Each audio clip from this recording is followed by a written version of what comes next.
quyonni kichikroq bolasi. Kattalari mana bular. Birgalikda mana onasi bilan.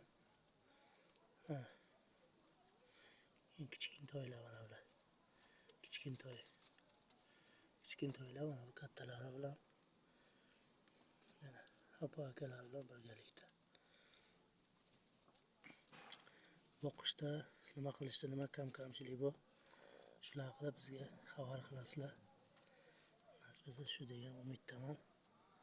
Agar biron videoda xato kamchilik bo'lsa, oldindan sizlardan uzr so'rayman.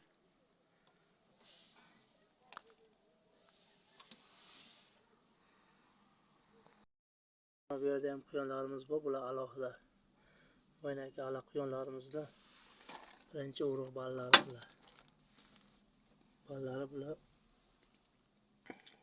Shular haqida ham sizlarga to'xtab gapirib o'taylik.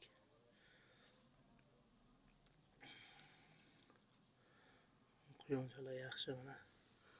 Nima sababdan oyoqlari shamollagandanmi, nimadir oyoqlarini tik bosolmayapti. Bular hali uncha kavlaydigan darajada kelgan yo'q hali. Uncha kavlab chuqurga kirib xonasiga nima qila olmaydi.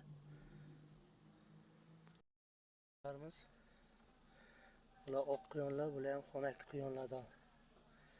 Mana onasi bilan 3 ta bolasi. Bular 5 ta edi. Ikkitasini sotib yubordik. 2 ta qoldi hozir. 3 ta qoldi. Ona quyonlar kattaroq. Hozir yem berdik, qaradik.